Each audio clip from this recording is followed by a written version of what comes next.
ಸೋತ್ರು ಬುದ್ಧಿ ಬಂದಿಲ್ವಾ ಈ ಮಾಜಿ ಸಚಿವರಿಗೆ? ಯತ್ನಾಳ್ ಕೊಟ್ಟ ಶಾಕ್ಗೆ ಹಿಂಗಾದ್ರ ಇವರು.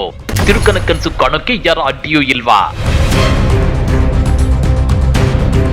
ರಾಜ್ಯ ಬಿಜೆಪಿಯ ಓರ್ವ ಮಾಜಿ ಸಚಿವ ಇದೀಗ ಬಿಟ್ಟಿ ಭವಿಷ್ಯ ಹೇಳ್ಕೊಂಡು ತಿರುಗಾಡ್ತಿದ್ದಾರೆ. ಕುಂತ್ರು ನಿಂತರು ರಾಜ್ಯ ಕಾಂಗ್ರೆಸ್ ಸರ್ಕಾರ ಪತನವಾಗುವ ತಿರುಕನ ಕನಸನ್ನ ಕಾಣ್ತಿದ್ದಾರೆ. ಸರ್ಕಾರ ಪತನವಾಗುತ್ತೆ ಅಂತೇಳಿ ಮಾಧ್ಯಮಗಳ ಮುಂದೆ ಸ್ಟೇಟ್ಮೆಂಟ್ ಕೊಡ್ತಿದ್ದಾರೆ. ಹಾಗಾದ್ರೆ ಆ ಮಾಜಿ ಸಚಿವರಿಗೆ ಏನಾಯ್ತು? ಬಿಜೆಪಿ ಶಾಸಕ ಬಸನಗೌಡ ಪಾಟೀಲ್ ಯತ್ನಾಳ್ ಕೊಟ್ಟ ಆ ಶಾಖೆ ಅವರು ಹಿಂಗಾದ್ರ?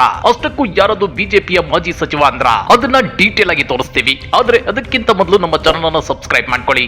ಹಾಗೇನೇ ಪಕ್ಕದಲ್ಲಿರೋ ಬೆಲ್ ಬಟನ್ ಅನ್ನು ಪ್ರೆಸ್ ಮಾಡಿ.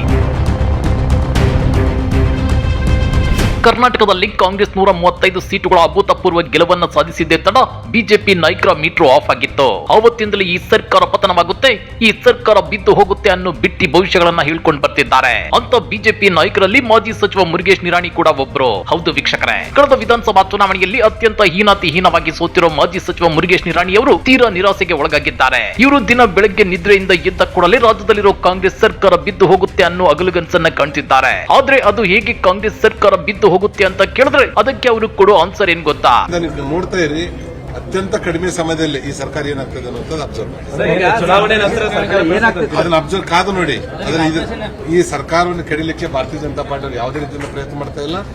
ಕಾಂಗ್ರೆಸ್ಸಿನ ಶಾಸಕರು ಬಂದಿದ್ದಾರೆ, ಅವ್ರಿಗೆ ಯಾವುದೇ ರೀತಿಯಿಂದ ಅನುದಾನ ಸಿಗ್ತಾ ಇಲ್ಲ, ಅವರೇ ತುದಿಗಾಲ ಮೇಲೆ ನಿಂತಿದ್ದಾರೆ. ಕೇಳಿದ್ರಲ್ವಾ ಮುರುಗೇಶ್ ನಿರಾಣಿ ಅವರು ಹೇಳಿದ್ದನ್ನ? ಅನುದಾನ ಸಿಕ್ಕಿಲ್ಲ ಅಂತೇಳಿ ಕಾಂಗ್ರೆಸ್ ಶಾಸಕರೇ ಸರ್ಕಾರವನ್ನ ಕೆಡವುತ್ತಾರಂತೆ. ಇದೆಂತ ಹಗಲುಗನಸು ನೋಡಿ. ಇದು ಮುರುಗೇಶ್ ನಿರಾಣಿ ಅವರು ಕಳೆದ ವಿಧಾನಸಭಾ ಚುನಾವಣೆಯಲ್ಲಿ ಅತ್ಯಂತ ಹೀನಾತಿಹೀನವಾಗಿ ಸೋತಿರೋ ಹತಾಶೆಯನ್ನ ಎತ್ತಿ ತೋರಿಸುತ್ತಿದೆ. ಇನ್ನ ಬಿಜೆಪಿ ನಾಯಕರ ಇಂಥ ಬಿಟ್ಟಿ ಆಸೆಗಳು, ಬಿಟ್ಟಿ ಕನಸುಗಳ ಬಗ್ಗೆ ಇತ್ತೀಚೆಗೆ ಸಚಿವ ಸಂತೋಷ್ ಲಾಡ್ ತಮ್ಮದೇ ದಾಟಿಯಲ್ಲಿ ಉತ್ತರ ಕೊಟ್ಟಿದ್ರು. ಅದನ್ನು ಒಮ್ಮೆ ನೋಡ್ಕೊಂಡ್ಬಿಡಿ. ಅದೇ ಹೇಳ್ತಿದ್ವಲ್ಲ, ಸರ್ಕಾರ 136 ನಾವು, ಅವರಿಬ್ಬರು ಸೇರಿದ್ರೆ 85 ಅದಾರ ನೋಡ್ರಿ. ಲೆಕ್ಕ ಪ್ರಕಾರ ಹೋದ್ರೆ 53 ಜನ ಹೋಗ್ಬೇಕು. ಸುಮ್ಮನೆ ಅಗಲದನ್ನ ಕೇಳ್ಬೇಡ್ರಿ. ಇದೇ ಬಿಜೆಪಿ ಅವರು ಆಪರೇಷನ್ ಕಮಲ ಚುನಾವಣೆ ಹತ್ರ ಬರ್ತದೆ. 10 ವರ್ಷ ಏನು ಮಾಡಿದಾರೆ ಅಂತ ಅದ್ರ ಬಗ್ಗೆ ನಾವು ಮಾತಾಡ್ಬೇಕಿಲ್ಲ.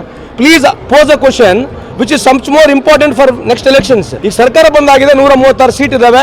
ಅವರಿಬ್ಬರು ಸೇರಿದ್ರೆ 85 ಇದಾರೆ. 53 ಬಿಳಿಸ್ಬೇಕು. ಅವರು 53 ಜನ ತಗೊಂಡು ಹೋಗ್ಬೇಕು.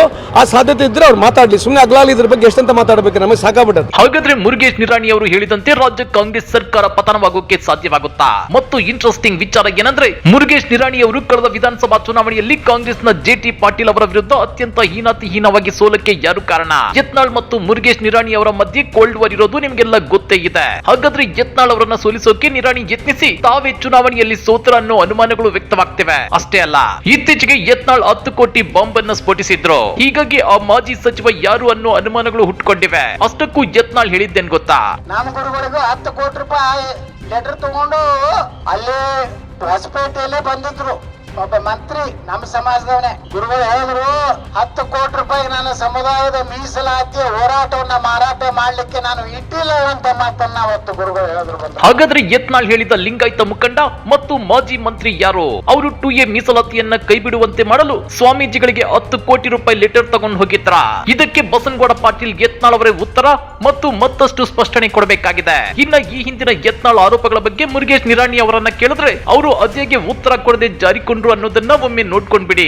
ಪೇಮೆಂಟ್ ಮಾತಾಡ್ಕೊತಾರೆ. ಅವತ್ತು ಸಭಾದಲ್ಲಿ ಪೇಮೆಂಟ್ ಕೋಟಾದಾಗ ಮಿನಿಸ್ಟರ್ ಅವರು ನಾಟ್ ಎಲಿಜಿಬಲ್, ಅರ್ಹತೆ ಪರ್ಹತೆ ಏನಿಲ್ಲ, ಓನ್ಲಿ ಪೇಮೆಂಟ್. ಅವರು ಮತ್ತೆ ಯಡಿಯೂರಪ್ಪ ನಿಮ್ಮ ಅಧ್ಯಕ್ಷರ ಮತ್ತೆ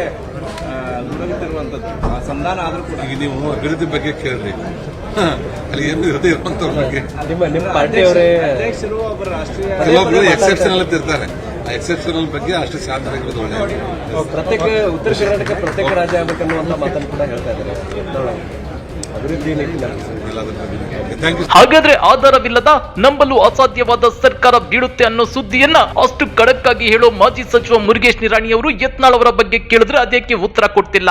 ಮಾಜಿ ಸಚಿವ ಮುರುಗೇಶ್ ನಿರಾಣಿ ಅವರ ಈ ಬಿಟ್ಟಿ ಭವಿಷ್ಯದ ಬಗ್ಗೆ ನೀವೇನಂತೀರಾ? ಕಮೆಂಟ್ ಮಾಡಿ, ವಿಡಿಯೋ ಲೈಕ್ ಮಾಡಿ, ಶೇರ್ ಮಾಡಿ. ಇಂಥ ಮತ್ತಷ್ಟು ರೋಚಕ ರಾಜಕೀಯ ಸುದ್ದಿಗಳನ್ನ ಮಿಸ್ ಮಾಡದೆ ನೋಡ್ಬೇಕು ಅಂದ್ರೆ ನಮ್ಮ ಯೂಟ್ಯೂಬ್ ಚಾನೆಲ್ ಅನ್ನ ಸಬ್ಸ್ಕ್ರೈಬ್ ಮಾಡ್ಕೊಳ್ಳಿ.